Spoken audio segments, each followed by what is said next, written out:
প্রবাসীর স্ত্রীরা পরকিয়া করে কেন?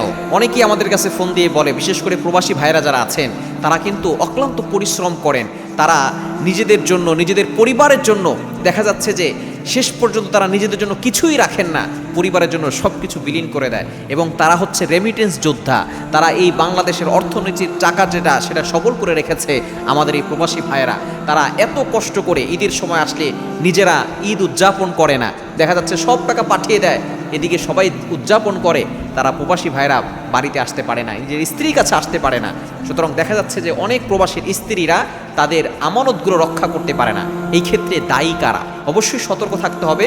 একজন স্বামী যদি তার স্ত্রীর কাছ থেকে দূরে যায় তাহলে সর্বোচ্চ কতদিন দূরে থাকতে পারবে? এটা কিন্তু হযরত ওমর রাদিয়াল্লাহু তাআলা থেকে এসেছে। ওমর রাদিয়াল্লাহু তাআলা একবার রাতের বেলা ঘুরে ঘুরে দেখছিলেন একটা মেয়ে গান গাচ্ছে। তখন তিনি তার ঘরে গেলেন, কেন গান গাচ্ছ? বলে, আমার স্বামী নাই, এই জন্য আমি গান গাচ্ছি। তখন ওমর রাদিয়াল্লাহু তাআলা তার নিজের মেয়ের কাছে গিয়েছিলেন, হাফসা রাদিয়াল্লাহু তাআলার কাছে। তিনি বলেছেন যে একজন মেয়ে তার স্বামীর থেকে কতদিন দূরে থাকতে পারে? তখন হাফসা রাদিয়াল্লাহু তাআলা 4 আঙ্গুল দেখিয়েছেন। এর দ্বারা আল্লাহ তাআলা বলে দিয়েছেন, লিল্লাযিনা ইউনুনা মিন নিসাইহিম তারাব্বুসু আরবাআতি আশহুর, মাত্র 4 মাস একজন নারী তার স্বামীর কাছ থেকে দূরে থাকতে পারে। সুতরাং প্রবাসী ভাইয়েরা যখন দূরে চলে যায় অবশ্যই স্ত্রীর কাছ থেকে পারমিশন নিতে হবে যে আমি দূরে যাব, 1 বছর 2 বছর দূরে থাকবো, তোমার কাছ থেকে 4 মাসের বেশি থাকবো, তোমার কাছ থেকে পারমিশন নিয়ে গেলাম, তুমি তোমার আমানতের রক্ষা করবে, তোমার ইজ্জতকে তুমি হেফাজত করবে।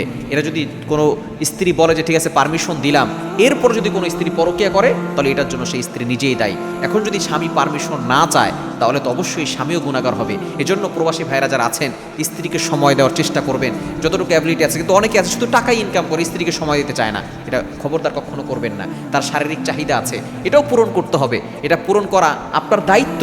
যদি এটা পূরণ না করা হয় তখন দেখা যাচ্ছে সে অন্যায় কাছে চলে যেতে পারে। এজন্য পারমিশন নিয়ে যাবেন এবং অবশ্যই স্ত্রী যারা আছে তারাও আমানতকে রক্ষা করার চেষ্টা করবেন। আর নাহলে এই গুনাহের দিকে লিপ্ত হয়ে গেলে তারা কিন্তু জাহান্নামে চলে যায়।